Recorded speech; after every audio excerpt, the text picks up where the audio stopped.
So, you want to be a dungeon master.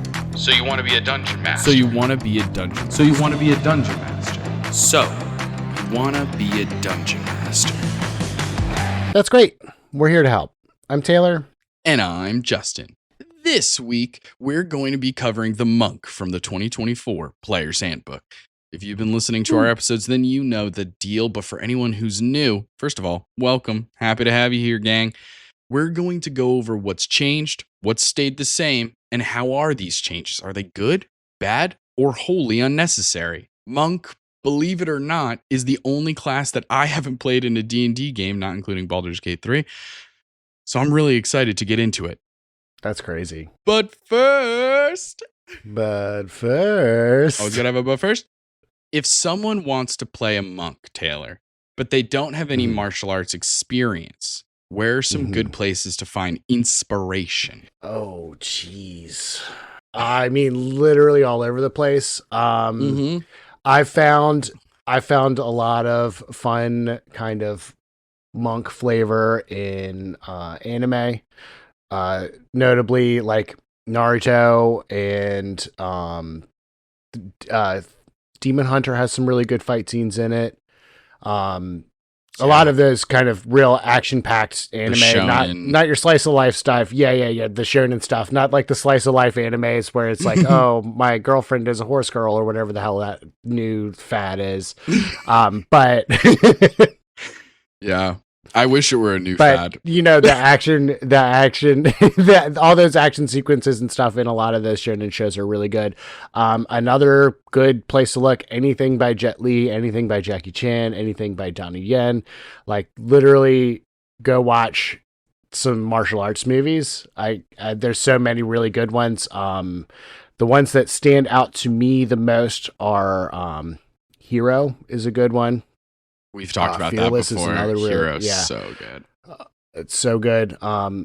There's another one. It's a Jet Li movie. Fearless is another really good one like that. Man, there's so many good ones. There's other ones.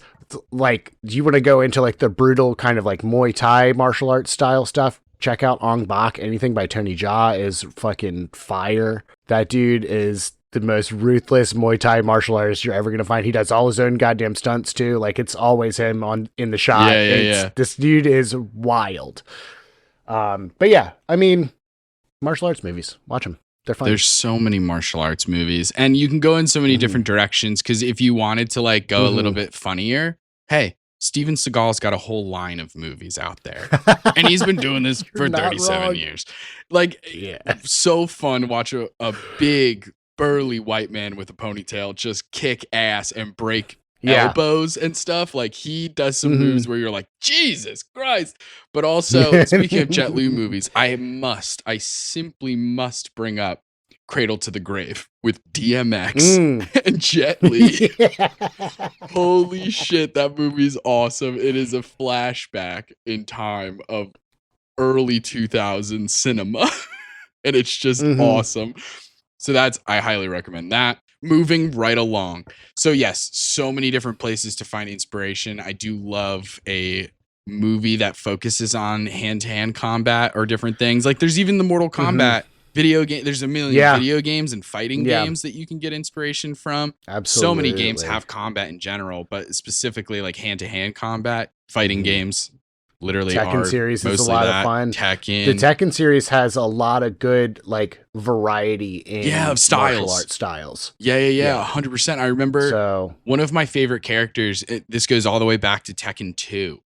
There are characters that I love because they're kind of silly, like Mokujin, the fighting dummy, like the wooden dummy, or like Alex and Roger, the kangaroo, and Velociraptor with punching gloves. Like, hilarious characters. There's the little tiny baby T-Rex.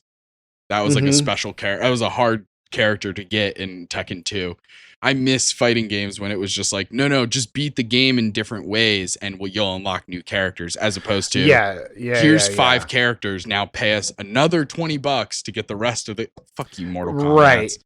You guys have sold Mortal out. Kombat and Tekken, Driving me nuts. Like, all of them are like that. There's some really cool characters in the new Tekken that I believe it, like. am genuinely angry that I have to pay more money for. I can't. Yeah, I can't stand stuff like that. It's so annoying. Super Smash Bros. All these different games. There's so many different places to find fun inspiration. I think they just announced a teaser for the third quote unquote season of Jujutsu Kaisen. My gosh, dude. I mean, after season 2, the Trouble in Shibuya, what I'm genuinely, I mean, it'll be forever until we get like an English dub, but regardless, I'll read subtitles for that one, no problem. And how I feel about subs and dubs for anime is all over the place, depending on my situation, how much I'm paying attention to the screen, how much I'm trying to just put it on in the background, how much I'm like, depends how on the good show. the voice acting is on either side. You know, like they're like nothing against the Japanese subs, they're incredible. Most of the time, even better than the English like dub actors most of the time, but sometimes it depends on like how you started the series. So for example, like Dragon Ball Z, I started with English because of Toonami and Cartoon Network and shit. So if I listen to the Japanese version of Dragon Ball Z, the high pitched voices for Goku and Vegeta, like I just can't, it just doesn't fit in my head. It doesn't match my headcanon, so I can't do it.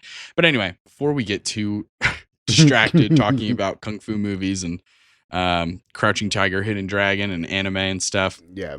Gang, have you heard about our Patreon? Because boy, howdy, there's all kinds of interesting content on there. If you like the podcast, then you're going to love the bonus actions.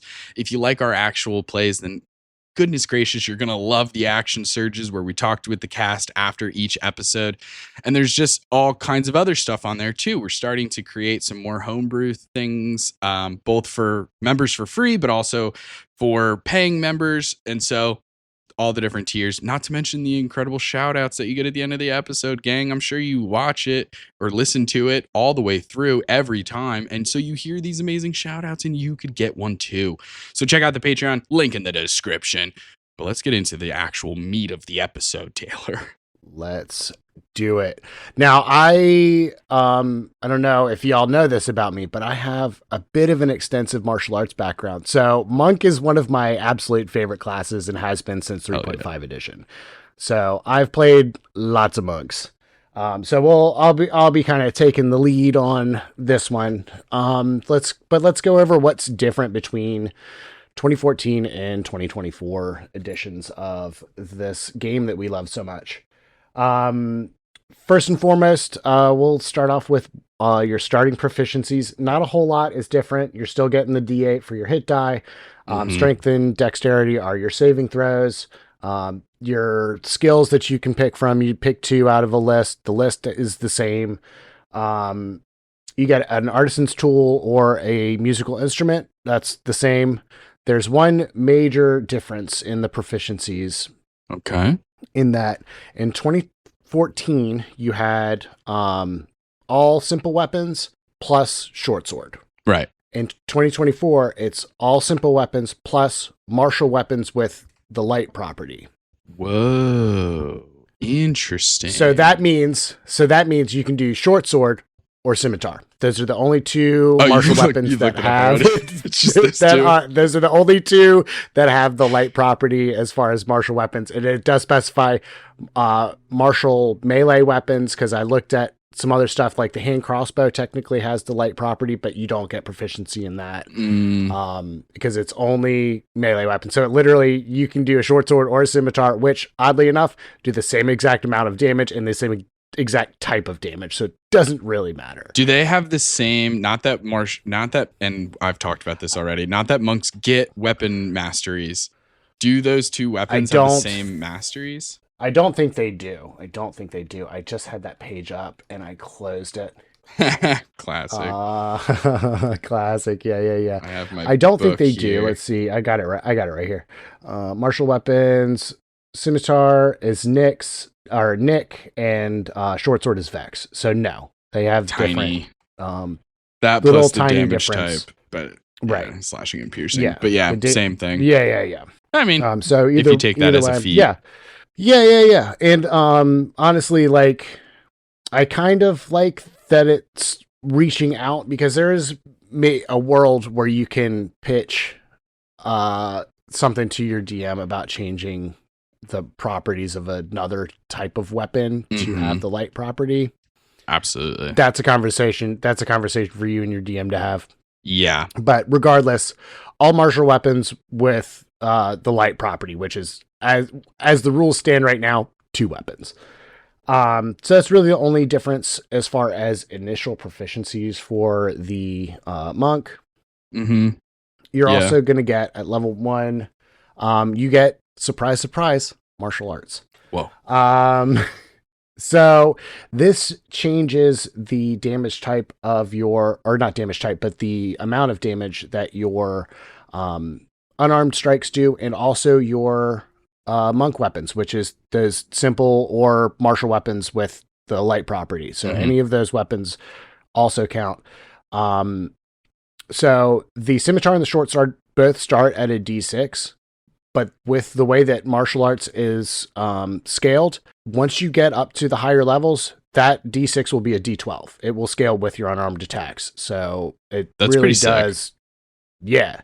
I like that a lot. I mean, I know that the older versions did that too, but it always felt like, I mean, we're about to go over it, but the way they changed the dice scaling as you level, like starting at a D6 instead of a D4, makes it feel way better. Cause I remember there being times where it was like, well, every single monk that I've ever seen starts with a quarterstaff, and they're using that quarterstaff for as many of their attacks as possible because their martial arts die is so much lower. Cause at least with the quarterstaff, it's a D6 right off the bat. But if you two-hand it, it's a D8.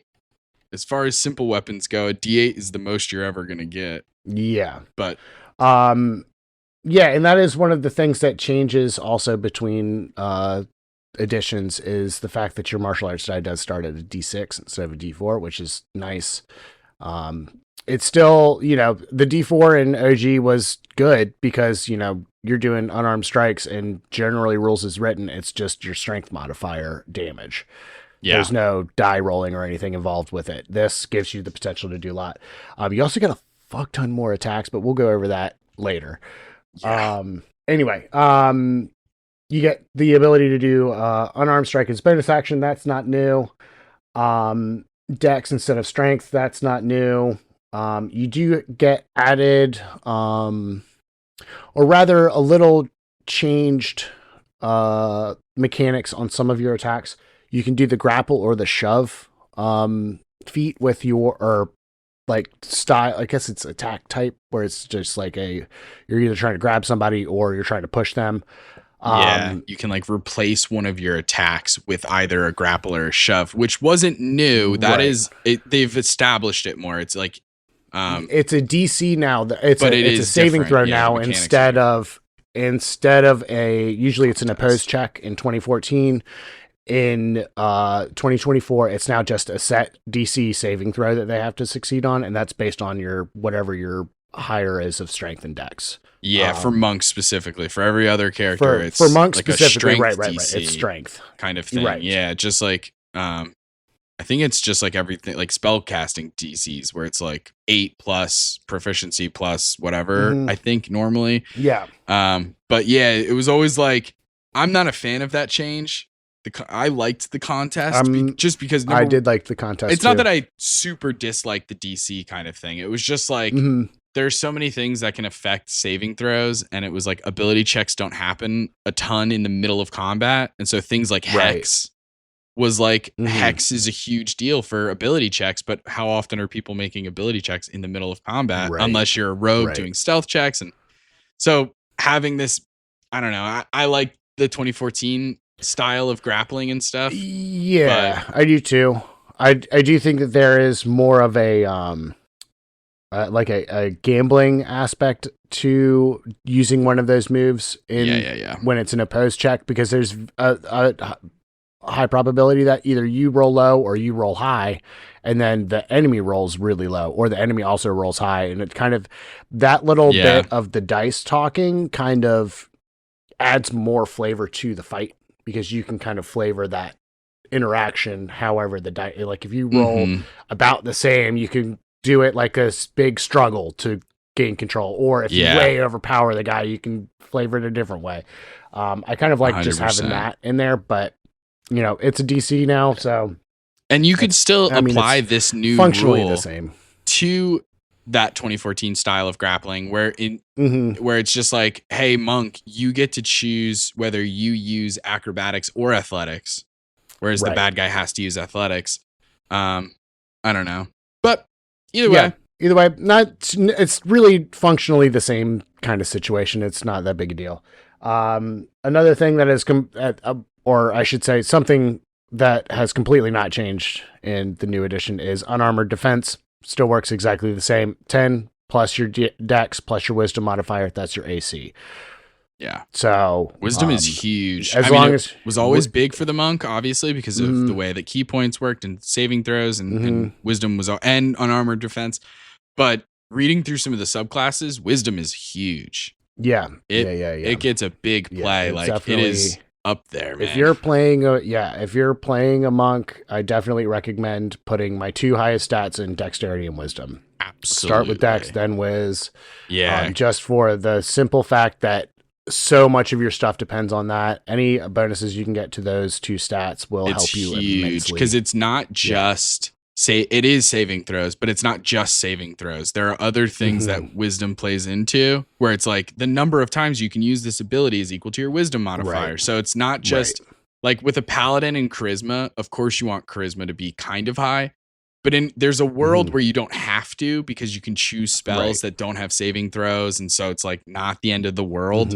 But then things like how many times you can do an ability, that obviously you want that as many times as possible. So wisdom, huge. You'll see it come up a ton. So that's it for level 1. Not a whole lot of changes there, other than there's a couple of DC things, and the big thing is that martial art die starting at a D6. That's the biggest thing to take away from there. Starting at level 2, you get key points. Focus points.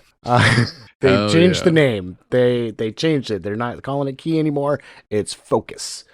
Which makes sense. Basically, it's one of those things where it's like key points made sense to a certain degree, because those of us who have seen a lot of like martial arts inspired things, such as like everything the big from fighting one for games me, to I'm thinking anime of is like Dragon Ball Z. They're doing all that crazy energy. There's always a manipulation resource stuff in a lot of the, especially in anime, whether it's ki or something, or like chakra or jujutsu, or like whatever. There's always a resource that you need to preserve, and like you eventually will run out of. And so, but it does kind of, because obviously the impetus for the monk class is based a lot on like Eastern styles of martial arts and philosophy and stuff. And that's obviously where ki comes from. So I think it does make sense with the direction that D&D is trying to go in, of being a little bit more holistic and like, kind of agnostic in the whole situation of just being like, hey, we're not trying to just jack this other culture's stuff. Like, let's make it a little bit more uniform in a sense that's like maybe not influenced so heavily by a very specific part of the world, in a way that for some could be like, okay, maybe not the best idea. So I'm down for the focus points. It's just a name change. Yeah. And it's not just a name change though, because they actually do revamp this mechanic a whole lot. Let's hear it. So, they changed the name from key points to focus points. They also, the way that it used to work in 2014 is you would expend a key point to do one of either flurry of blows, patient defense, or step with the wind, and you have to use a key point to do it. They changed it in 2024. Flurry of blows is the same. It's still the same. Burn a key point, bonus action, 2 attacks. Yep. Same.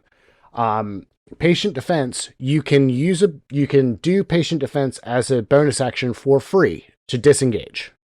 Or you can spend a key point now to disengage and dodge at the same time. So much better. And then the same kind of functionality is added to step with the wind. You get your bonus action dash for free. You can do that whenever. or you can add a key point to add the dodge action. Whoa. And when you add your key point, it also doubles your jump distance. So that bit from Step of the Wind 2014 also transfers over. You still need to burn a key point to get that extra jump distance, but you get bonus action dashes all day, which is freaking rad. That's so, because this is a genuinely good change. Yes, absolutely. The monk, I think, is one of the best. The monk has the big, I think, I'm going to say it right here, right now. The monk has the biggest glow up between 2014 and 2024. Yeah. I think. I would agree. Based on any class. I think any single class is just fine in 2014. There's tiny differences that I'm like, okay, that is better. But like the monk, it's like from top to bottom, even though it's fundamentally still the same class, really. But they've changed a handful of parts that make it infinitely better. Very well. Yeah, not even just from a mechanic standpoint, but those better mechanics translate to people will have a better time playing a monk. Yeah, and so the biggest thing that am thinking about with this change in focus points is this is more for making the lower levels of monk more accessible, because I can't tell you how many times I've been like a level 3 or level 4 monk and wanted to do one of these actions, but I just simply don't have the key points to do it. Like it's like you get so few. You get one key point per level, and so at like level 4, if you want to do flurry of blows or anything along those lines, God forbid you're a shadow monk and want to cast a spell or something like that, that's all your key points out the window. Yeah. Like that. Really quickly. Yeah, 100%. Yeah. And let's be honest. So being able to do all these bonus actions as just a straight bonus action without a key point is A+. It's so nice. And awesome. And like, who was not using flurry of blows compared to patient defense or Step of the Wind? Like, everyone was using flurry of blows. Like, it just made so much more sense. Of course, it was nice having them as options, but it was always like, I never find myself, I think making more attacks is like always more attractive. So it's like, unless you really need the defensive abilities of dashing and disengaging and all that, and dodging and all that kind of stuff. I mean, not many people take the dodge action to begin with. So it's so nice. Yeah, I very rarely used it for it, but I found myself wanting Step of the Wind a lot more. I wanted that dash. I like having that extra movement as a bonus action to be able to just flit around the battlefield. And being able to get the dash for free now is awesome. I will point out, I think the only thing that I'm noticing is I think Step of the Wind, instead of it being dash and dodge, I think it's dash and disengage. Is it? Yeah. One focus point to take both the disengage and dash actions as a bonus action and your jump distance. Yeah, that makes more sense. Yeah, that definitely makes more sense. Because patient defense used to only be dodge. I think. Right. And it was like, okay, that sucks because they can still take attacks on me. And Step of the Wind, you were able to disengage or dash, I think, in 2014. Either way, it was like, what the hell is this? But now it's dash and disengage, which is really, really nice because you could run up, take your attacks, do some stuff, bonus action, get the fuck out of there. Yeah. Yeah, absolutely. If your health is in combination with the mobile feat, with flurry of blows, you can run in, hit everything, and then your dash out of there, or rather your movement out of there. If you're not doing flurry of blows, but like you do your 2 attacks or however many attacks you get, on your way out, you don't proc opportunity attacks. It's the mobile feat really blended good with the monk in 2014. I know, and they changed the mobile feat big time. Now I think it's called Speedy now. Which I already don't like the name of it. I don't understand what was wrong with mobile, but then also I'm gonna find it and I'll bring it up when I find it. Okay. Because it is such, mobile and monk go together like mobile and rogue they're like perfectly made for each other. Yeah.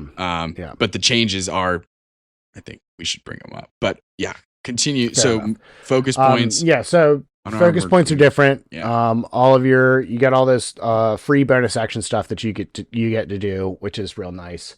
Unarmored movement, this has not changed at all. As long as you're not wearing armor or carrying a shield, your speed increases by 10. And it increases by more as you level up. Amazing.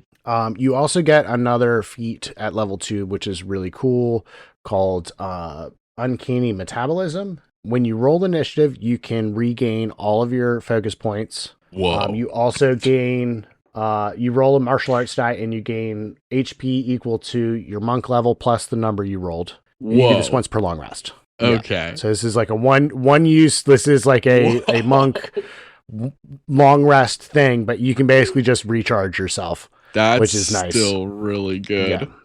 Because at the higher levels and shit. stuff, you can get up to, it doesn't have a limit on it. It's just you get all of your focus points back. Yeah. And is that part included in the once per long rest? The rolling Yes. initiative and regaining all your focus points? Okay. Yes. In addition to the healing? Yeah. It's not every time. It's not every time you roll initiative. It's once per Thank long God. rest. When you roll initiative, you can do this. Yeah. Okay. So kind of That like an makes arcane sense. recovery type of deal. I know it works a little bit different for wizards, but it is kind of the same kind of deal. You're able to recharge your whatever your expendable stuff. Hell yeah, is. dude. No, that's absolutely fucking huge. The only thing I'll say about the speedy feat, so they did change it. Uh-huh. You get the ability score increase to Dex or Constitution by 1. Your speed increases by 10. You can dash. When you take the dash action on your turn, difficult terrain doesn't cost extra movement for the rest of that turn. And opportunity attacks have disadvantage against you. Okay. So you still will provoke, but they will have disadvantage Right. against you, which is nice for Step of the Wind because Step of the Wind does not include dodge automatically. Because patient defense, if you're burning a key, has dodge, which is like Right. disadvantage on attacks anyway. Mm-hmm. So I just wanted to bring that up. Let's Fair enough. continue. All right. Level 3, we get another crazy good upgrade for an existing mechanic that the monks already This had. one's So the monks insane, in actually. 2014 had deflect missiles. So anytime Just like a cute. projectile is fired at It's you, good. yeah, you can burn a reaction to reduce the damage taken from that ranged attack. Like that's like somebody shooting arrows and shit at you. Now you have deflect attacks. So now it's melee or ranged. If you're hit by bludgeoning, piercing, or slashing damage, you can use your reaction to reduce the damage by 1d10 plus your dexterity modifier plus your monk level. Yeah. Insane. Yeah. So you can, there's a lot of stuff. And as you get up there in levels, there's a lot more stuff that you're going to be able to just kind of not, I mean, you know what? I'm not going to take that damage. If you do reduce the damage to 0, you can spend a focus point to redirect the damage to another creature. If it's a melee creature, the target has to be within 5 feet of you. If it's a ranged attack, the target has to be within 60 feet of you. This is an interesting attack in that it's not an attack roll like it used to be. Now it's a saving throw. The creature has to succeed on a dex saving throw, or they take two of your martial arts die plus your dexterity modifier. Cool. So you roll 2 of whatever your martial arts die are, at whatever it's at, D10, D12, whatever, 2 plus your dexterity modifier. Amazing. And we see that a lot in the monk is the rolling martial arts die is what they'll refer to it as. And it's they just mean like there's a table. Look at the monk table. It'll tell you what the die is. Starts at a D6, like we said. In 2024, goes all the way to a D12. So you'll see that come up a lot in the class. It really makes your class abilities level up with you very nicely. I think they really crushed it on the balance on this specific class. Like absolutely nailed it. Yeah. It's really good. You also get your subclass at level 3. We'll go over that at the bottom of the episode. Level 4 ability score increase. Hey, or a feat, whatever, however your table does it. Feat. You also get slow fall. Slow fall hasn't changed. You use a reaction to reduce fall damage by 5 times your monk level. That has not changed from 2014 to 2024. Level 5 also extra attack. That hasn't changed, obviously. Stunning strike has gotten a bit of an interesting tweak though. Okay. So in 2014, it's the stun condition lasts until the end of your next turn. you do an attack. They make a Constitution saving throw against your DC. This is specifically, I think, your Wisdom DC, not your Dexterity one. Correct. And so this in 2014, the stun condition lasts until the end of your next turn, which is really cool because that could mean that you can like wombo combo yourself basically, and stunning somebody and then having a whole turn of messing them up on the next attack. Now the stun condition lasts until the start of your next turn. So you don't personally get the benefits of the stun condition unless you pull it off in your first attack. Yeah, or one of your earlier attacks. You'll get it for the rest of them. Right. And your team will still get them and stuff. But yeah, no, absolutely. It is a slight change. I always this is like one of those things where I try so hard not to tell people how to play their characters, but when I play with people who play monks, and they will do a stunning strike, but they'll always do it kind of on one of the ending attacks. And I'm like, right, do it on the first attack at least. Because if it works, especially if 2014 rules, then you get advantage for all of these next attacks and next turn. And like all it your just turn makes sense to do it on the early attacks. Yeah. And so I'm okay with this because stunned sucks. Being stunned sucks. So I'm okay with this. Being stunned does really suck. And I think it's cool interesting that they thing about changed this. The next thing. Yeah, go for it, please. Yeah. So they also made it so that because one of the things that really bugs me about Monk is trying that stunning strike and then burning the key point, and then they pass the saving throw, and it's like, oh great, well I just basically threw that key point out the window. Now, even if they succeed on the saving throw, their speed is still halved, and the next attack against them has advantage. At least you get at least one advantaged attack on them. Yeah, which is nice. It is huge because stunning strikes are the fastest way to, I think, crush. Other than like the spell casting in 2014 for certain subclasses, stunning strikes. To me, when I'm playing monks, that's how I'm burning key left and right. Yeah, because I'm doing flurry of blows, and then I'm doing a stunning strike on every attack until it works. In Baldur's Gate 3, that's how I do it. Right. My monk has quick deck, so early in initiative, I'm going out to the biggest monster, and I'm trying to stun them as fast as possible. And then my entire team gets advantage on everything. Dexterity throws are out the window. You know what I mean? Like it's an entire strategy. Like, which is why I'm okay with nerfing stunning strike a slight amount, only in the sense of the start of your next turn part. The rest of it is actually improved. I mean, if the save is successful, their speed is still halved. Like that's nuts because that bypasses legendary resistances in a way.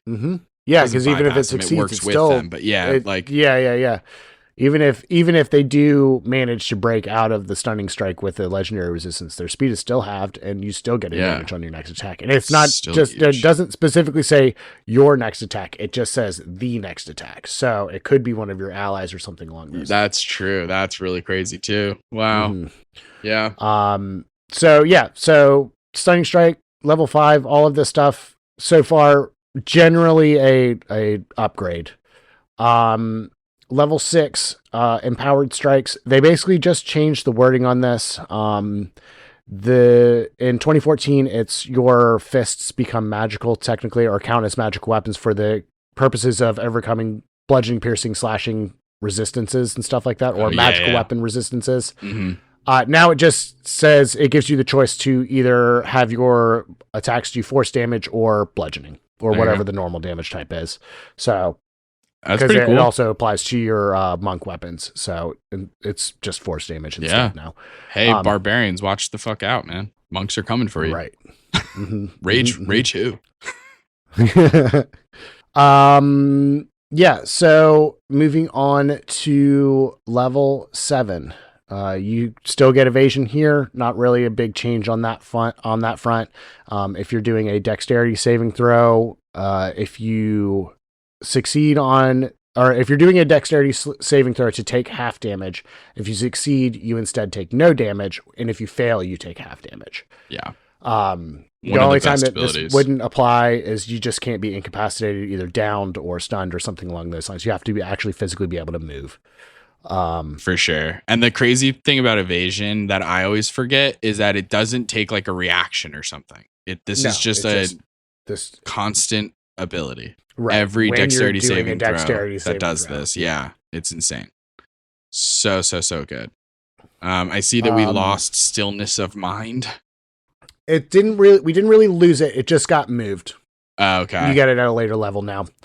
Roger. Moved to level 10 as part of the self-restoration feat, which we'll go into. But yeah, stillness of mind was basically you could end up charm, frighten condition on yourself. With the key. With the key, yeah. And so it's been moved. Okay. Cool. At level 8, obviously ASI or feet. Level 9, you get acrobatic movement. This is still the same. You get this in 2014 as well. It allows you to move along vertical surfaces and liquids on your turn without falling. Now, this does specifically say while it's on your turn, and the wording's the same in both versions. You can't end your turn on a vertical surface or on a liquid. You have to. It's only during your turn that you're able to move across these things without falling. Whoa, that is crazy. And I looked at it. Literally the verbiage has not changed on it, but when I read it that way, the way that I read it is on your turn. It says, while you aren't wearing armor or wielding a shield, you gain the ability to move across vertical surfaces and across liquids on your turn without falling during the movement. So once you're done moving, you fall if you're not on a flat surface. Right. That makes sense. Like, or not on the ground. Yeah, you can't like stick to the wall with your feet. You're not Spider-Man, right. And you're not like literally water walking. You're Dash from the like Incredibles. The Flash. It's Flash. Yeah. Flash or Dash. Yeah. You're a speedster. Mm-hmm. I love it. Which is really cool because also at this point you're imagery. getting with your unarmored movement, you're at extra 15 feet of movement minus any speedy feats or what have you attached to it. My gosh. Yeah. So you're moving. You're moving, baby. You're moving. And we're moving and so right along to level 10. We're moving right along to level 10. Yep. Level 10 gives you a lot of bonuses it enhances your current uses of focus points. So for when you use Flurry of Blows, it's now 3 attacks instead of 2 on your bonus action, which is crazy. Whoa. If you do Patient Defense, now it gains a little more utility. You gain temporary HP equal to 2 of your martial arts die. So you roll 2 die. That's you sick. get temp HP for that on top of all the stuff for Patient Defense. And this is obviously when you're burning the key point side of things, not just using the free action bit of it. This is when you've burned on Patient Defense, you get this. Or focus or whatever. I still call it key. I've been calling it key for 20 years now. Step of the Wind, you can now also choose a willing creature within 5 feet of you, grab them, and you go together. So and cool. That movement does not cause opportunity attacks on the other person either. Amazing. So, because you're already burning key points to do dash and disengage, so you're not getting opportunity attacks. When you grab this other person, they're also not getting opportunity attacks. You can just drag them with you. That's potentially so clutch. Yeah. Dude. Holy shit. Because again, now you're at 20 feet of extra movement. This is why there aren't any magic items in the game that give you 2 bonus actions, because monks would destroy the game. Yeah. A lot of classes would actually, but yeah. So the other thing you get, so that's all of your heightened focus stuff that you can do. The other stuff that you get at level 10 is self-restoration. This is where that stillness of mind comes in. It no longer costs key to do this, but just at the end of your turn, you can remove a charmed, a frightened, or a poison condition off of yourself. And then also food and drink. It really depends on the table as far as how important this is, but foregoing food and drink does not give you exhaustion. If you are no longer, like if you're in captivity or something along those lines. Yeah. Or like that bit of it, survival that game. bit, right. That bit does not affect you at all. The food and drinks stuff. Amazing. Yeah. And then moving on to level 11, another subclass feat. Level 12, ability score increase or feat.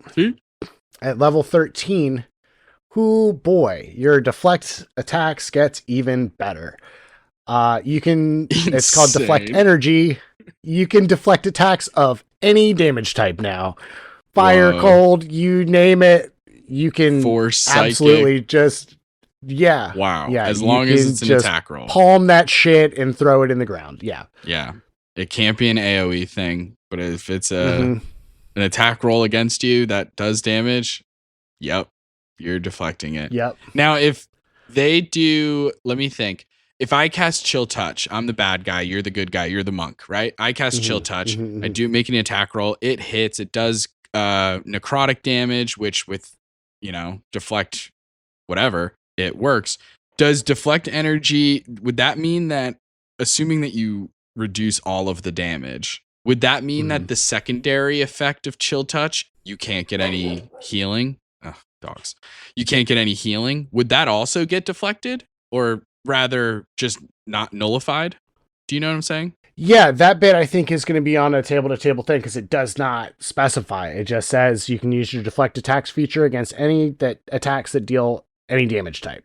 Yeah, that's crazy. So, I think I would Chill Touch. I would handle it like if you undo all the damage, if you're not taking any of the damage, then why would you take the other effect?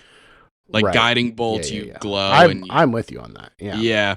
But if you even did 1 point of damage, I'm going to be like, no, the spell still hit you. You're still going to take that thing. But I also could see a world where maybe other DMs are a little harsher and are like, no, I rolled to hit. I hit. The spell is hitting you. You're just deflecting it. But does that mean that you're already taking away all the damage? Let me at least get this fucking little tiny ability. I don't know. Like I could see both. But that's an interesting discussion. At level 13 though, yeah. So also at level 13, just to kind of go off of like, how much damage you're actually able to nullify. It's a D10 plus your dexterity plus your level. So at level 13, it's 13 plus hopefully a 5. So 18 plus whatever you roll on your D10 up to 28 damage. Yeah. So super dope. An insane amount. And it just gets better. Okay. Moving on to level 14, you get the Disciplined Survivor feat. Gives you proficiency in all of the saving throws. Every single one of them you get proficiency in. This is also not new for monks. Might have gotten it at a different level. I'm not sure, but it's a different name. Yes, it could be called something different, but it is still. This is not new for monks. They've always gotten it at a certain level, proficiency and everything. It's the same. It's Diamond Soul at 14. Okay, I do like Diamond Soul, but anyway. Yeah. You can also spend a focus point to re-roll a failed saving throw, but you must use the new roll. So you can only do it once per save. Yeah. So, but potentially super clutch. Being able to, I like them giving you more stuff to use your focus on.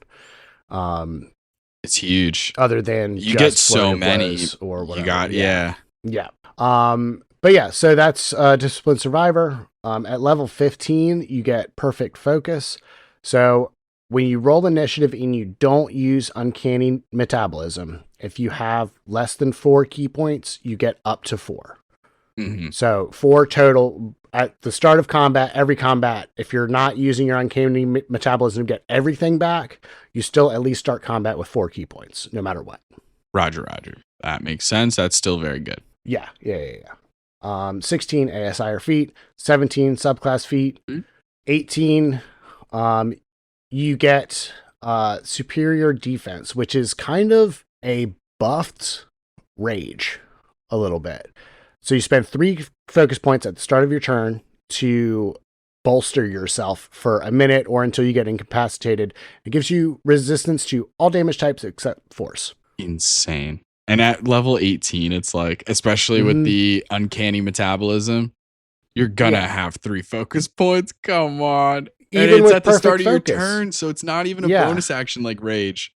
Bro, what is happening? The monks are too good.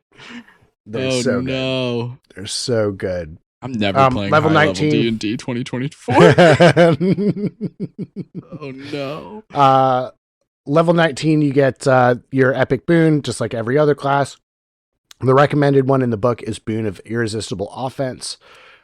This gives you +1 into strength or dex up to 30. You also get 2 little bits that go with this. You have Overcome Defenses, so any bludgeoning, piercing, or slashing damage that you deal always ignores resistance, no matter what. Even if they've got resistance to magical or whatever, any bludgeoning, piercing, slashing you do always ignores the resistance on that. Also, you get overwhelming strike when you roll a crit for an attack roll. So natural 20. You deal extra damage equal to the ability score increased by this feat. So that means if you roll a 20 and you're doing an attack, say you're, a monk who's maybe cracked to 22, something like that. So you got a +6 or something like that. You're not adding +6. You're adding +22 to that attack. That's insane. Wow. On top of the normal crit stuff. Yeah. That's awesome. Because critting for a monk does feel a little lackluster. Similarly as it does maybe for like a fighter every once in a while. Because it's like, it's just your weapon die, right? So it's like, a D6 to a D12 if you're lucky. But like... at level 19, you're at D12. Yeah. So still pretty fucking good. Yeah. Damn. And then level 20 seems kind of lackluster in comparison to a lot of other capstone things, but this is still pretty rad. At level 20, body and mind, your dexterity and your wisdom scores increase by 4 up to 25. Yeah, pretty good. Because your whiz going up is going to affect everything. That does mean that because that by 4 implies at least another a +2 to each of those. Right. Which means that your AC is going to go up by 4. By 4, you're correct. Yeah, because it's +2 and +2. Duh. So by +4, which is insane for your AC to go up that much as a monk. Because it's already probably like a 17, 18 easy. So goodness gracious. So very, very rad. Wow. It seems lackluster just in the wording because it's so short, but it's very broken.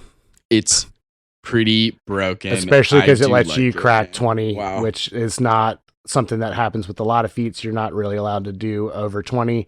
Anything that lets you crack over 25 or crack over 20, super cool. Man, that is crazy. That's a lot. That is a lot. But yeah, that's the monk. That's as far as the base class. Yeah, really, really strong on its own, it feels. So I'm excited to see how these subclasses help it get even crazier. If you don't mind, I would love to start with the first one. I'm a big fan of this one. Sure, go for it. I like it a lot. I had a player use this subclass in our Oops All Healers medical drama one shot. And it was a really smart way. She played a sort of like an Eastern. The player is also of Eastern Asian descent, so like it really melded together beautifully because she played like an acupuncturist and like massage and a physical therapist kind of thing. So was able to really play into this idea so well. So anyway, the Warrior of Mercy. So they did change the way that they title the subclasses for monks. Way of something. Yeah, so now it's Warrior of, which is cool. Warrior of Mercy. Yeah. This is one of the newer subclasses that came from Tasha's, I believe, but they've worked it into the 2024 and changed some things, I think. But anyway, level 3, you get Hand of Harm. Once per turn, when you hit a creature with an unarmed strike and deal damage, you can spend a focus point to deal extra necrotic damage equal to 1 roll of your martial arts die, plus your wisdom modifier. Wow. Yep. So you're already, when you punch somebody, right, you're already rolling your martial arts die worth of damage plus your dex, presumably. Right. Now you get to add in another necrotic damage die, which is just another martial arts die, and another modifier. So it's 2 modifiers, 2 die. That's insane. And you're doing that with a focus point anytime you hit, but 1 per turn. But you also get Hand of Healing at level 3. As a magic action, you can expend a focus point, touch a creature, and restore a number of hit points equal to 1 of your martial arts die plus a wisdom modifier. So that's a Cure Wounds. Because Cure Wounds starts at what, a D8? So you're almost as good as a Cure Wounds right off the bat at level 3. And then eventually you'll bypass Cure Wounds at a level 1 spell. Yeah. And now you're able to do that so many times. It's insane. Really, really cool. And you can replace one of your Flurry of Blows attacks with a Hand of Healing without doing an extra focus point. Oh, nice. Just as part of your Flurry of Blows, one of those attacks can be a Hand of Healing. So you can like punch, like assuming at level 5, when you have 2 attacks, you can punch, bonus action flurry of blows, punch again a third time, and then I'm going to kill this fucking dog. And then you can heal yourself, which is insane. So much. Level 3, you also get Implements of Mercy, gain proficiency in Insight, Medicine, and the Herbalism Kit. Nice. So you're good at medicine. That makes sense. It's wisdom most of the time. So for a monk, perfect. Insight, you're good at talking to people. You have good bedside manner. I love this. Finally, at level 6, or not finally, but next at level 6, you get Physician's Touch. So we're kind of improving on the things we've already done. So now Hand of Harm, anytime you use that, you also give them the poisoned condition until the end of your next turn. And there's no saving throw on that either. It just happens. You hitting is enough. And poisoned, for those who don't know, is like disadvantage on ability checks and attacks. So pretty bad. Hand of Healing has improved, where now you can also end one of the following conditions on the person that you have just healed: blinded, deafened, paralyzed, poisoned, or stunned. So in addition, again, it's not extra focus or anything. It just, in addition to healing, you also do this other healing. So it's insane. Then level of 11, we get Flurry of Healing and Harm. So now that everything gets better again. When you use Flurry of Blows, you can replace each of the unarmed strikes with the use of Hand of Healing instead of just one. So you could do punch, bonus action Flurry of Blows, and do 2 heals.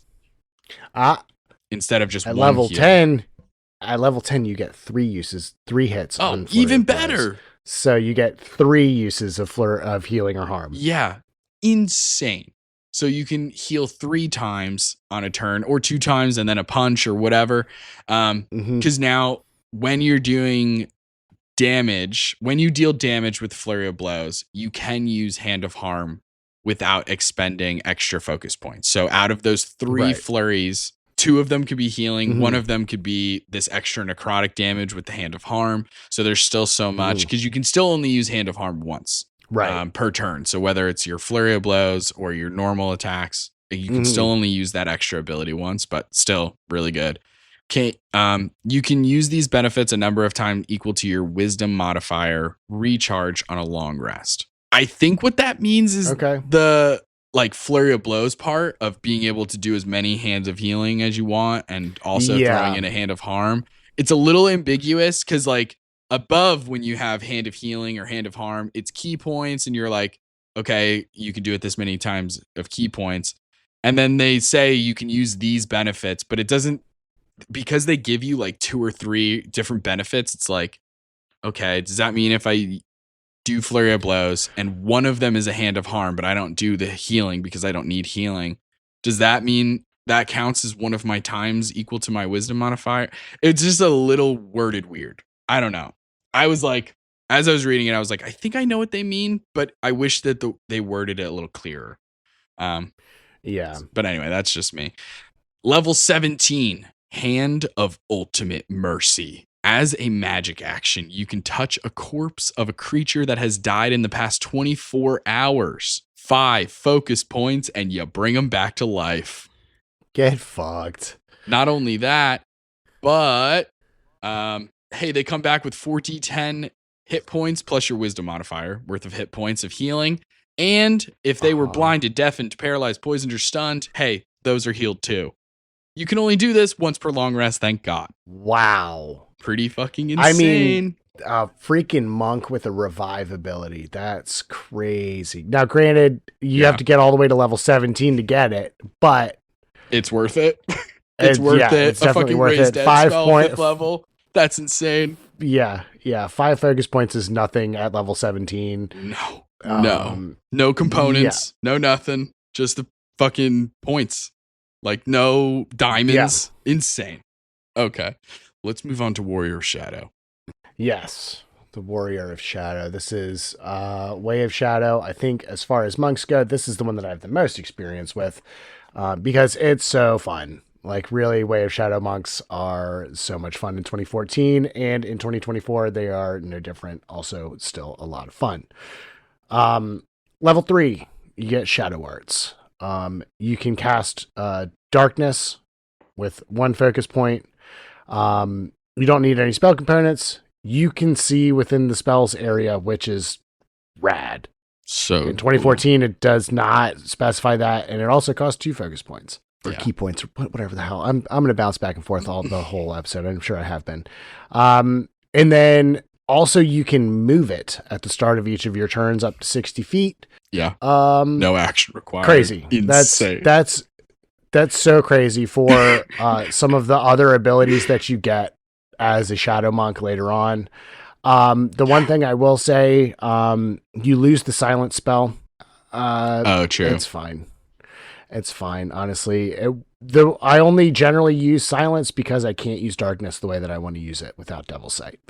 In the original 2014 stuff. And with this version is of really good for spellcast if you're going up against spellcasters. Oh yeah, absolutely, but absolutely. Until somebody decides to write them with like subtle spell and stuff like that. But I don't think anyone would ever do that.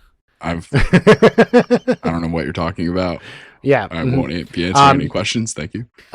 You also gain dark vision out to 60 feet. In 2014, you just get the dark vision spell that you can cast for 2 key points.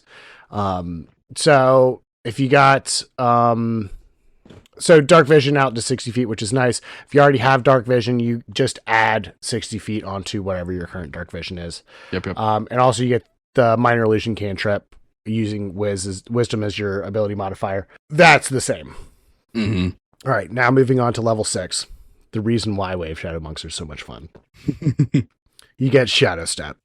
While in dim light or darkness, as a bonus action, you can teleport up to 60 feet to an unoccupied space that's also in dim light or darkness.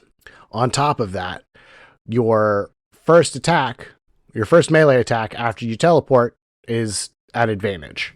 It's super broken. So cool. It's so cool. It's so cool. And let me tell you something. You mix match this with a little bit of rogue, and you got yourself a powerhouse. Because you're giving yourself advantage. You give yourself advantage on your first attack after you teleport, and that's your trigger for a sneak attack. And being able to move the darkness spell 60 feet. Like, if you're in dim light, moving the darkness spell, and then putting it in an area that should be bright light, but now it's dark. And then you can teleport it. It's so fucking good. Yep. Very, very cool. We talked about Naruto like that at the top of the episode. Yeah. This definitely good. has very strong Jutsu vibes on this. It's very fun. Mm-hmm. Then moving on to level 11, you get improved Shadow Step. I don't know how you improve on perfection, but let's find out. When you Shadow Step, you can burn a focus point to remove the requirement about dim light or darkness. You can just teleport now. Mm-hmm. And then as part of the bonus action, you also get an unarmed strike right after you teleport. So you can just teleport and hit somebody at advantage. Insane. Yeah, absolutely rad. There's no restriction now on dim light or darkness, so you don't even necessarily need that darkness spell. It does cost a key point to do it, as opposed to doing it for free in dim light or darkness. But the way that I'm reading this, you still, even if you are in dim light or darkness and you want to teleport, you can still do your Shadow Step, and as part of that bonus action, you can still make that unarmed strike, regardless of whether or not you're using the key point. I think that is true. It just says as part of this bonus action, you can make the unarmed strike immediately the Shadow after Step bonus action. Yeah. Right. Okay. Hell yeah. I would say so. It's hard to tell. That's what I mean. There's some of they simplified the rulings and a lot of the verbiage across 2014 into 2024. But it feels like for some rules, they almost simplified it too much to where it's like, for all I know, we're right. And it just means any Shadow Step. You can get this unarmed strike advantage or unarmed strike as part of the bonus action. That could be true. It also, there's a world where it's also true where it's like, no, the extra key point one is what we mean. Right. And either of those could be true. And you can read this paragraph a million times and draw both conclusions. And Yeah, Just think that absolutely. 2024, that's one of their issues, is that they almost oversimplified some of the rules where it's like right. too ambiguous. But Mhm. Shadow Step is still Yeah. dope. Shadow Step is awesome. Moving on to level 17, your capstone subclass feat, you get Cloak of Shadows. It's a magic action, and while you're entirely in dim light or darkness, you can spend 3 focus points to shroud yourself in shadows for a minute or until you get incapacitated, or if you end your turn in bright light. So, dim light or darkness, 3 focus points, and you do some pretty cool stuff while you're in these shadows. First and foremost, you're invisible. You gain the invisible condition, not like not the spell invisibility. You are just invisible as a condition. So attacking and stuff does not break you out of invisible. You just are invisible now. Yeah. You can move through occupied spaces as if they're difficult terrain. If you do wind up ending your turn in an occupied space, you are moved to the nearest one that's unoccupied. Yeah. And also, while you're in this thing, this state, you get Flurry of Blows for free. You can just do that without any focus points or anything like that. Absolutely crazy. Yeah. I mean, it is like, yeah. I have to keep reminding myself. I was like, this is a level 17 thing. Mm-hmm. So like, it kind of is okay. But there's no restriction. It looks like, God. As far as how many times you can do this per long rest or anything like that. As long as you got the focus points. Yeah, and you're casting, so 4, I guess it's 2 turns and 4 focus points to cast darkness on your turn, and then move into it, or just cast it on yourself, and then make just yourself stay in it inside the darkness, right? And then 60 feet, and you can move the bubble. Yeah, insane, absolutely insane. It's so cool. I love Way of Shadow. Sorry, Warrior of Shadow. Same difference. The Shadow Monk is one of my all-time favorite subclasses, just for how rad it is when you get control of the battlefield like that. It's so rad. Like, we had a combat that we're doing in our home game right now where basically I just ran around and turned off all the lights so that I could start shadow stepping all over the place. I was letting you use attacks on them, which was the funniest way to handle it, because it was just like from a distance throwing like a shuriken or something at a light. It's really fun. But we have up next the Warrior of the Elements. Used to be the way of the 4 elements. I think that this is greatly improved. It's simplified in a way that I appreciate, and I kind of feel like makes it more approachable to newer players, because monks already have an extra resource with the focus points or key points, right? So that was already a little bit of a hurdle for new players to be like, hey, here's all of the rules of D&D. Also, monks get focus points, and they have monk things, and for an unarmed strike for you is different than anybody else, and explaining all those things, and then being like, oh, you want to do Avatar: The Last Airbender? Okay. Now you have to pick between these different spells that you can cast using different focus points. So now you have to learn spells. And it was a little complicated. For older veteran players, not that complicated. You'll figure it out, right? Right. Because I play one in Baldur's Gate. It's not hard at all. But for new players, I'm saying it's daunting. It is. It definitely is. Significantly simplified it big time. Similarly, for the Shadow Monk, they kind of took away like spell casting, and they made it like, you're casting this spell, but we're not going to get into, you're not actually casting a spell. It's not like a list of spells or anything like that. They've done the same here. So level 3, you get Elemental Attunement. At the start of your turn, you can spend a focus point to imbue yourself with elemental energy for 10 minutes or until you get incapacitated. Again, incapacitated is probably even worse than stunned. I think stunned is one of those things where it says you also are incapacitated, but I'm not sure. But incapacitated ends so many good player abilities. So I'm pretty sure at those like mid to high levels, at mid to high level combat, every once in a while you must throw in monsters that can incapacitate, however that looks or however that means, because man, it instantly makes the combat harder, because it's like, oh, you entered your cool shadow state with the Shadow Monk at level 17. If you're incapacitated, that ends immediately. So like so many You things gotta to see consider. me first, though, buddy. Oh no, 1,000,000%. I'm just saying. Well, Yeah. if you're level definitely. 17, they got blind sight. They have tremor sense. I see you. No, so at the start of your turn, you're spending this focus point 10 minutes infused with elemental energy. Number one, your reach is now just 10 feet more. So Nice. you have a 15-foot reach at least. That's insane. What is it? The bugbear that gets the extra The 5 foot bugbear reach? already has a 10-foot reach. So the bugbear monk now has a 20-foot reach. 20-foot reach. Yep. Insane. Elemental Wild. strikes. So whenever you hit with an unarmed strike, you can choose to do either acid, cold, fire, lightning, or thunder damage rather than the normal type. And when you deal this damage, you can choose to force a creature to make a strength save. On a fail, the target is moved up to 10 feet either towards or away from you. Nice. Yeah. That's insane, right? Pretty fucking nuts. Because I love a good... it just blows my mind that they haven't included. I'm looking to double check and see if they forgot the phrase once per turn. No. It says whenever you hit with your unarmed strike, you can cause it to deal this type of damage. And then when you deal that type of damage, acid, cold, fire, lightning, or thunder, you can choose to make them do this strength saving throw or be pushed or pulled. Flurry of blows goes up to how many attacks at a certain point, Taylor?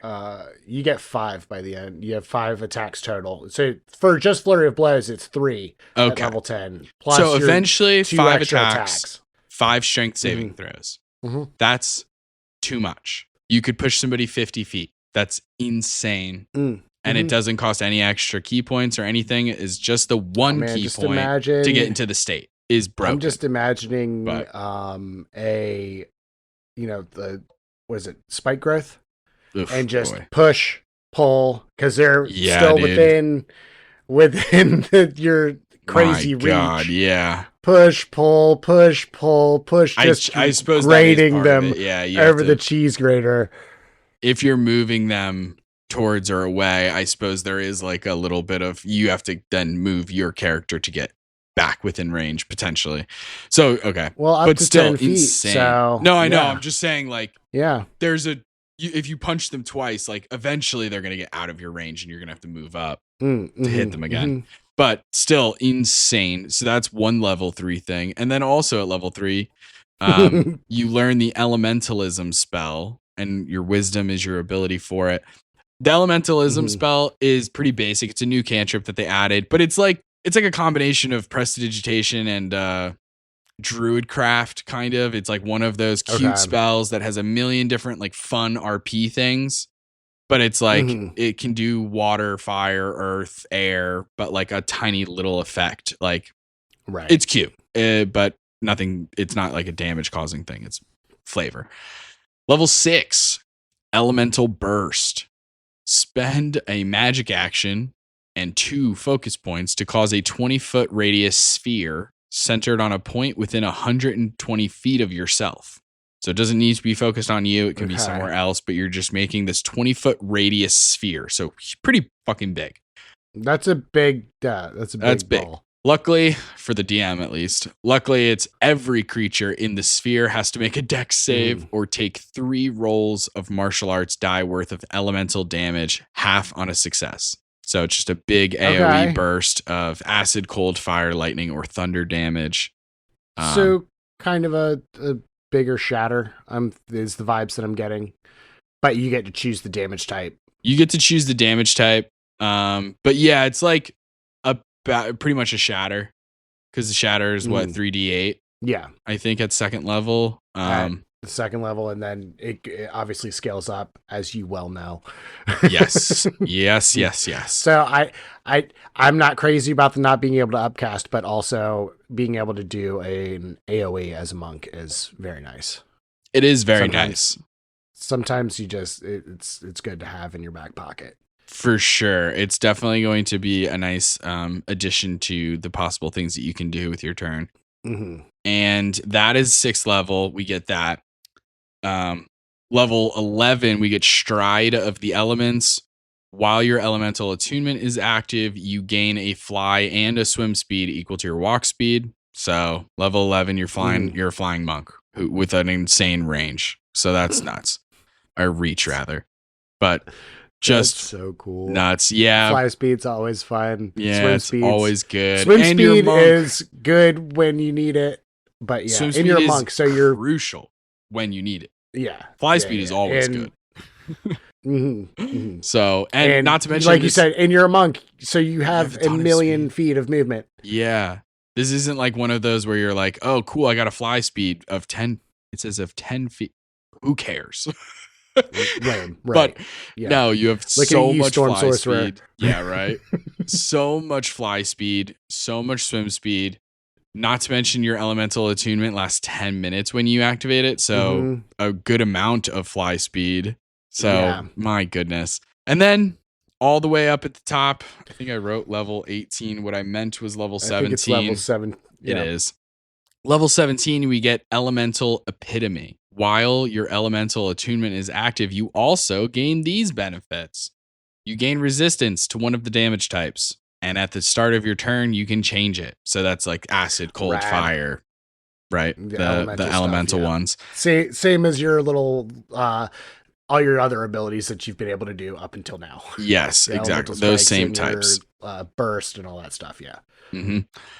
And when you use Step of the Wind, your speed increases by 20 feet until the end of your turn. My God.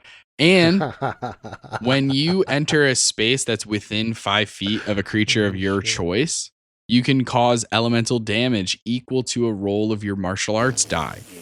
They take this damage only once per turn. You can't just circle around them over and over and over again, causing fire damage. But it's like that spell, Chardalon Stride, where you get the speed boost, and also you're moving so fast with this elemental energy that just being near you is potentially damaging. Like you're just surrounded by electricity or fire and or cold or whatever, you know? And you're frozoning around the place really quickly and like, hey, you're too close to my ice stuff, so cold damage to you. Just for a little teensy bit of context also here, when we're at level 17, that's 25 feet of extra movement just from unarmored movement, plus another 20. And technically you have a fly speed while this is active too. Yeah, Jesus Christ. Yeah. Equal to your whole situation. Yeah, so you're at 80 something just for your movement. Yeah. That's not, and this is with Step of the Wind. Now you're at 160 because that's your dash action. Yeah. 160 feet of movement. And you're disengaged, so you're not doing opportunity attacks. Right, exactly. So you can just run around the entire battlefield, just touch everybody. You're literally, if you're using cold damage, you're literally playing freeze tag. freeze. And they all take a D12 damage. It's like not the most damage in the world, but you're hitting so many targets. And this is just like while you're moving.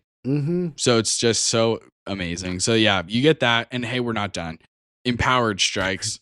Once on each of your turns, you can also do extra damage equal to a roll of your martial arts die when you hit with an unarmed strike, same type as the rest of the attack. So one of your attacks per turn, you're just doing 2 damage instead of 1, like 2 damage die instead of, or dice, I should say. 2 damage dice instead of 1. Insane.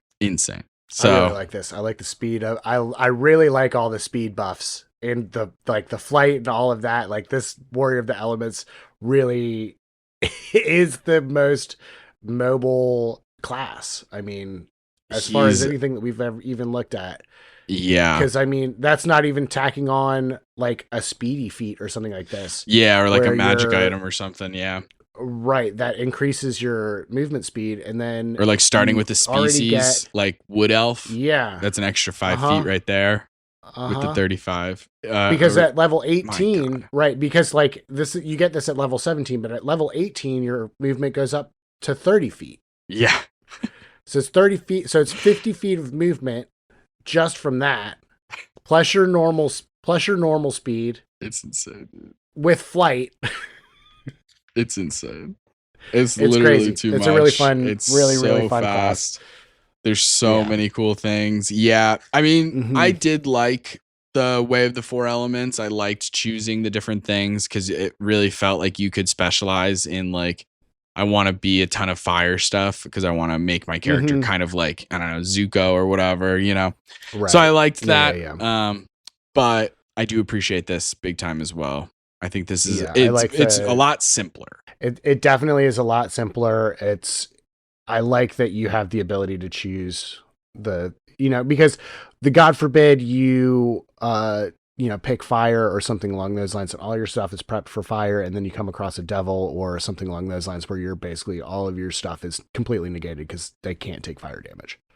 Yeah, absolutely. So it is really nice. It definitely has just so much. And then I know that they recommended a different boon, but since we're talking about how broken these monks can get, there is a boon of speed that you could get at 19th level where amongst other things, your speed increases by another 30 feet. Oh my God. Okay. So hold on. That's 60 and 40. That's 130 feet base movement with this active times 2. So 260 with dash.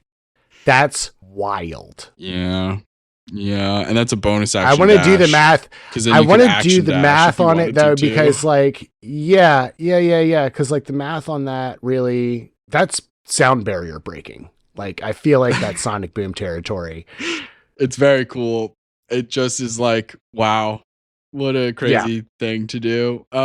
Man, somebody one day will invite us to level 20 charity stream or something like that, and we'll break the game. Yeah. We'll make it about definitely. Us.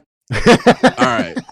Let's end with a classic. Yeah, this is the classic D&D class. This is the only one that's actually free if you just go to the core rules or whatever. This is the only one that I actually had access to because I don't have the PHP.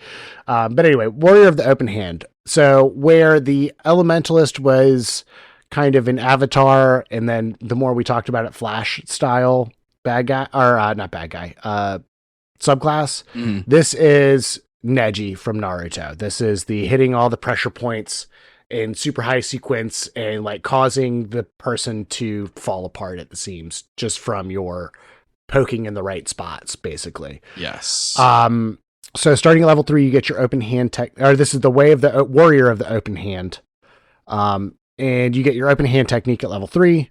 When you hit with Flurry of Blows, you can choose one effect to apply. You can either addle them, which is going to make the target not be able to make opportunity attacks until the start of its next turn.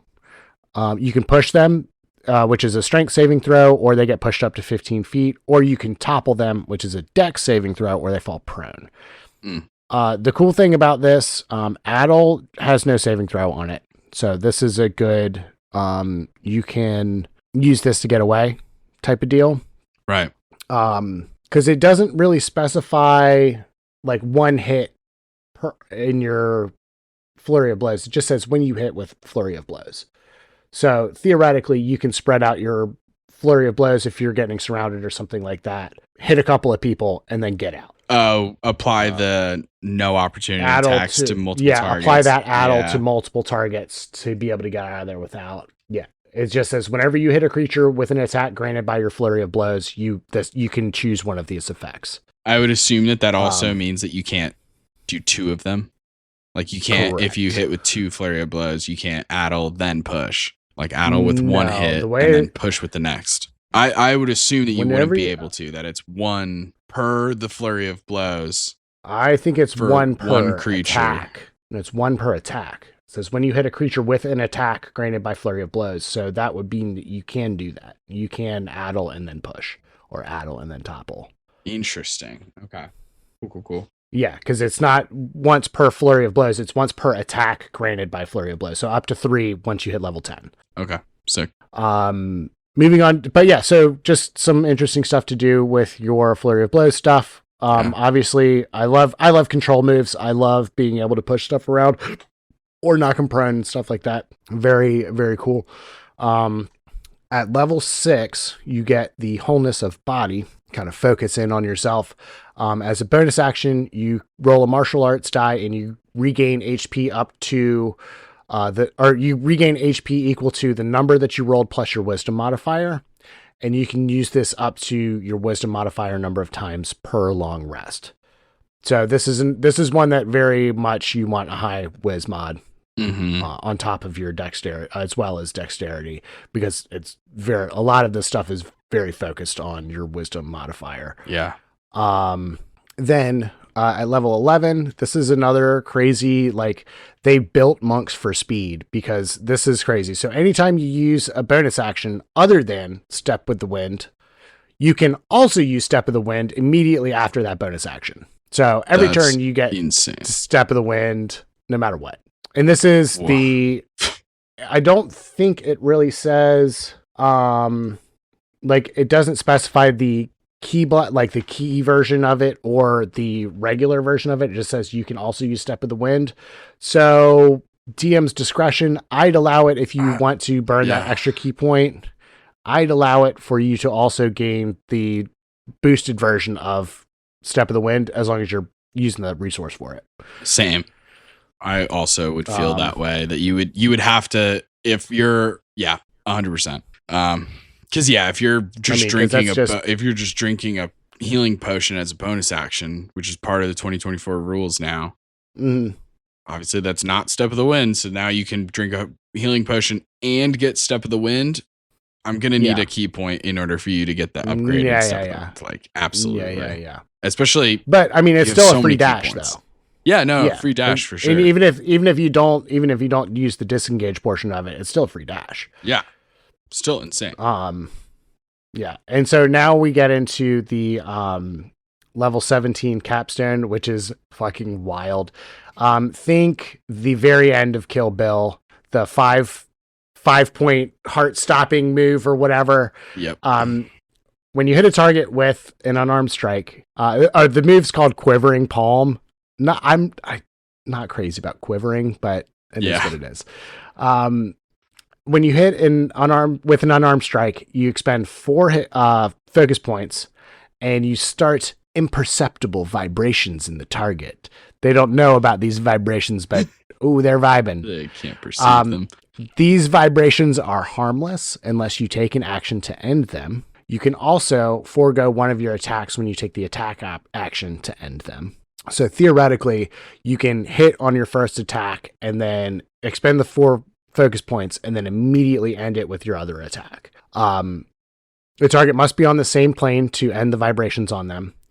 When you do decide to end this vibration condition, the target has to make a Constitution saving throw.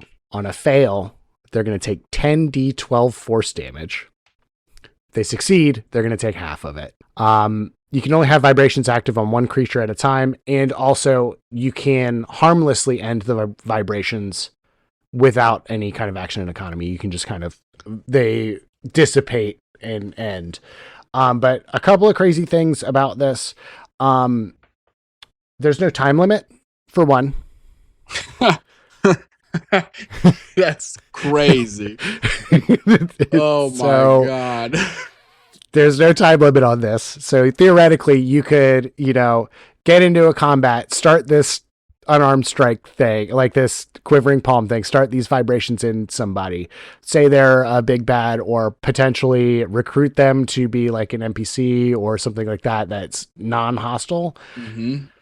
And then they decide that they want to turncoat or something like that. It's still active. There's no time limit on this. It could be days, months, years. As long as you don't try to put the vibrations on somebody else, they're just there.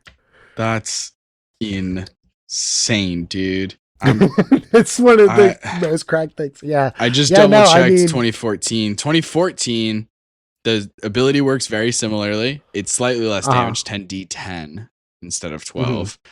But because it's basically 10 of your martial arts die. Right.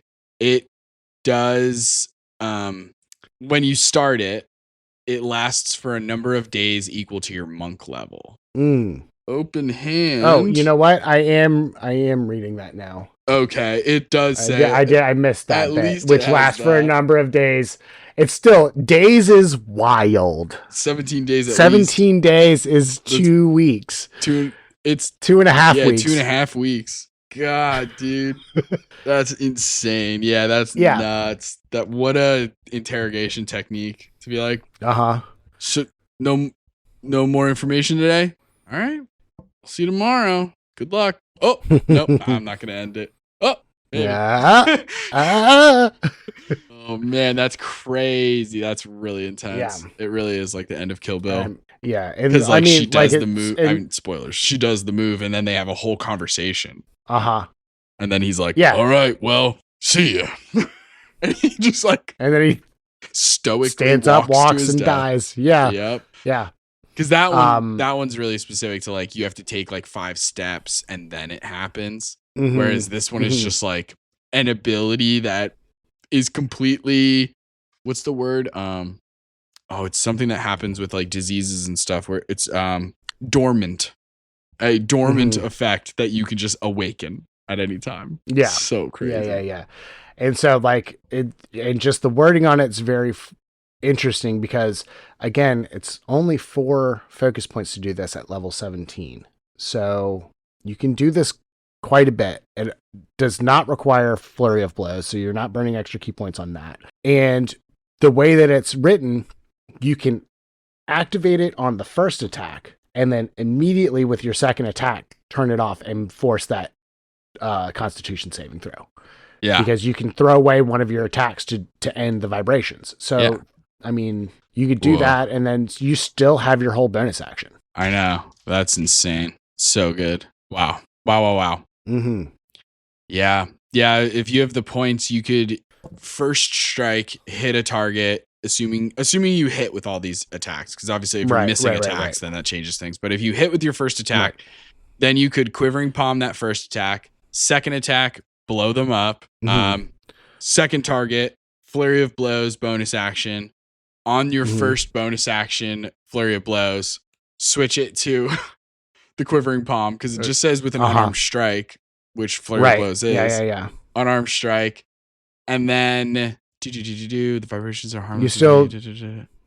It would have to come up to your turn again because it's either a full action or part of your attack action. There it is. Okay. Wow. So, but yeah, I mean, you could do quivering palm on that flurry of blows and then just start the cycle up again. That's insane. It's so much. It's a lot of damage too. It's a lot of damage. It is a lot of damage. Holy shit. Again, dude. level 17 though, so it's, this is one of those ones that like as long as you've got your focus points up and also you've got at the very minimum you've got your you're going to start the fight with 4 focus points no matter what.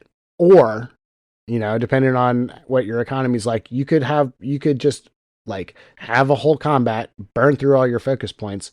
Next combat, boom, use your use your uncanny metabolism, and boom, you're back at full again. Insane, dude. And you do it all over again. And then no matter what, even if you're not doing that uncanny metabolism, you still start the fight with at least one use of it. If you're not using, if you don't plan on using your focus points for anything else, you can use it for this. Yeah. Wow. Which I would be. Yeah. It's really, really good. It's really, really good. Well, that is a ton of monk stuff that we've gone over today. Overall, pretty fucking good. With the exception of the tiniest of things where it was like, oh, the wording's a little weird here. Other than that, it's I think an improvement. I think big improvements for the monk. Absolutely incredible. The only thing I did, like, it's not my favorite, is that in the element, like the warrior of the elements or whatever, no mention of Big Tap for water. I thought that was interesting. Thank you, Big Tap. Thank you for Okay, that's all we can get into this time. You can find us on TikTok and Instagram at Soyouwannabeadm, or you can ask us a question at soyouwannabeadm@gmail.com. If you like the episode, don't forget to give us 5 stars and a review wherever you found us, and check out the Patreon, our Twitch, and the merch with the link in the description. Join us next time for more Dungeon Master tips and tricks. Bye! Sir! And now, I have the honor of giving a shout out to the members of our Patreon gang. Nummuffins, may Palor's light shine upon you. Marsavies, have you watered your flesh prison lately? And then there's Elijah, Molly, Tappy, and Linguini. Gang, we appreciate and love you. Tune in next time for more tips and tricks from So You Wanna Be a DM.